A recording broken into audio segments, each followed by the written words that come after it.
Friends, இந்த experience பத்தி சிலர் பெருசா பீத்திட்டு நடக்கிறத நம்ம பார்த்திருப்போம். எக்ஸ்பீரியன்ஸ்ங்கிறது not only number of days அல்ல நம்பர் ஆஃப் இயர்ஸ் நம்ம ஒர்க் பண்ணியிருக்கிறோம், அல்ல ஒரு விஷயத்தை செய்திருக்கிறோம். அதுல இல்ல, நம்ம குறைஞ்ச நாள் ஒர்க் பண்ணாலும் சரி, குறைஞ்ச நாள் சில விஷயங்களை பண்ணாலும் என்ன பண்ணியிருக்கிறோம், எவ்வளவு பண்ணியிருக்கிறோம், அதுல இருந்து என்ன பெனிஃபிட் கிடைக்குதுங்கிறது தான் இம்பார்ட்டன்ட்.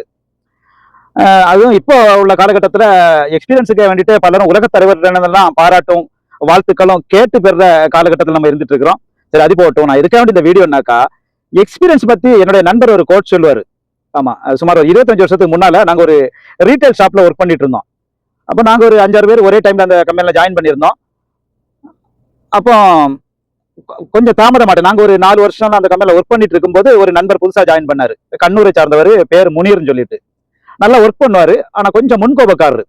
அப்ப அவரை கோபப்படுத்துறத வேண்டிட்டு நம்ம கூட ஒர்க் பண்ண நம்ம ஃப்ரெண்ட்ஸ் எல்லாம் நாங்க கொஞ்சம் சீனியர் ஆகும், நாங்க எக்ஸ்பீரியன்ஸ் ஆளாக்கும் சொல்லிட்டு சொல்லுவாங்க. அப்ப அவர் இந்த எக்ஸ்பீரியன்ஸுக்கு வேண்டிய ஒரு எக்ஸாம்பிள் சொல்லுவாரு. அவர் என்ன சொல்லுவாருனாக்கா, இந்த பாட்டா இருக்குல்லன்னு சொல்லி சொல்லுவாரு. பாட்டானாக்கா கரப்பான் பூச்சி, பாச்சான், மலையாளத்துல பாட்டான்னு சொல்லுவாங்க.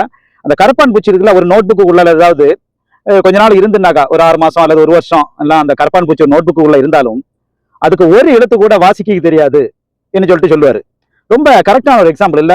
அதனால எவ்வளவு நாள் நம்ம இருக்கிறோம், என்ன எவ்வளவு நாள் எவ்வளவு வருஷம் இருக்கிறோங்கிறது இம்பார்ட்டன்ட், என்ன பண்ணிருக்கிறோங்கிறது தான் இம்பார்ட்டன்ட்.